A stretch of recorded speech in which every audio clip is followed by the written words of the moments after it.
मौलाना मौदूदी साहब की दो जिंदा करामात। मैं तो इन दोनों को मौलाना मौदूदी रहमहुल्लाह ताला की जिंदा करामतें समझता हूँ। इंजीनियर मिर्जा साहब कहते हैं कि मौलाना मौदूदी साहब की दो जिंदा करामात हैं। वैसे करामात को नहीं मानता, अब दो जिंदा करामात हैं। कौन है? फरहत हाशमी और डॉक्टर इसरार। काफ़ी अपने वीडियोस में कहता है। अभी एक नई उसकी वीडियो आई है बेहुदा थंबनेल, उसमें भी उसने शुरू में ये कहा कि जी वन मैन आर्मी है डॉक्टर फरहत हाशमी और डॉक्टर इसरार, ये मेरे मुर्शिद हैं और ये मौलाना मौदूदी की दो करामात हैं। और उसी में इसने वीडियो इसी पर बनाई है कि मोहतरमा फरहत हाशमी साहब थंबनेल लगाए हैं या उसके शागिर्दों ने लगाए हैं, गंदे थंबनेल हैं। कहते जब मैं उनको देखता हूँ तो मुझे बड़ी कोफ्त होती है, बड़ा दुख होता है कि इतने गंदे बेहुदा थंबनेल। और ये इसी वीडियो में खुद कहता है कि मैं समझता था कि शायद थंबनेल गंदे हैं, अंदर बात अच्छी होगी। कहते अंदर उससे भी गंद भरा हुआ है। वो कौन है जी?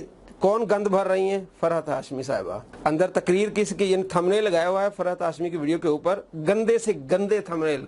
और अंदर भी क्या कह रहा है? खुद कह रहा है कि उसमें गंद भरा हुआ है, वो भी गंदी बातें करते हैं। तो मतलब ये हुआ कि मौलाना मौदूदी की करामात में गंद, मौलाना मौदूदी करामात क्या है? वो उनमें गंद भरा हुआ है। तो मिर्जा साहब ऐसी मक्खी है जो हर वक्त गंद पर ही रहती हैं। औलिया कराम के करामात को नहीं मानना। हजरत उमर रज़ी अल्लाह तआला अन्हु ने मदीने में खड़े होके मिंबर पर ईरान में निहावंद में आपने या सारितल जबल कहा था, जिसको इसका बाबा अलबानी हसन कहता है कि यह हदीस हसन है कि हजरत उमर रज़ी अल्लाह तआला की करामत है कि आप मदीने में खड़े होकर निहावंद इतना दूर आपने कहा या सारितल जबल के पहाड़ का सहारा ले लो ताकि तुम जंग जीत जाओ। ये बहुत बड़ी करामात। ये नहीं मानता, कहता नहीं ये ज़ईफ है। पहले कहता ये मेरा बाबा आइंस्टाइन अलबानी, अब जब करामत की बात आता है इनकार करते ये ज़ईफ है। अब क्या करे? दो जिंदा करामात जिनमें क्या है? गंद है।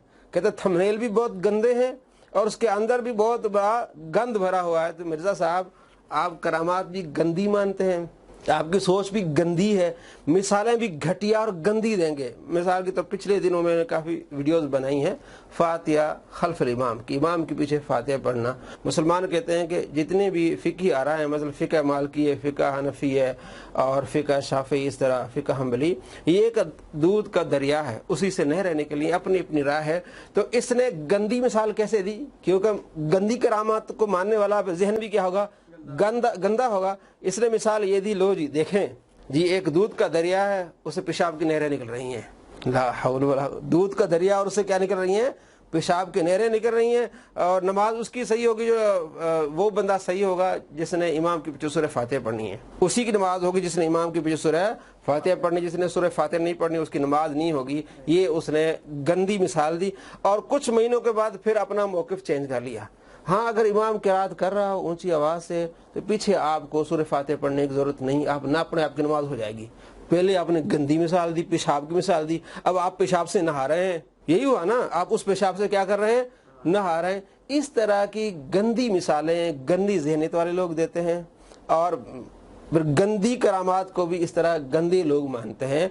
तो साफ सुथरे लोगों को चाहिए कि गंदी करामात को रिजेक्ट कर लें, गंदे जहनों को रिजेक्ट कर लें और गंदी बातें करने वालों को रिजेक्ट कर लें। और अल्लाह करीम आपको ऐसे गंदे जहनों से और गंदी करामात से बचाए। आमीन।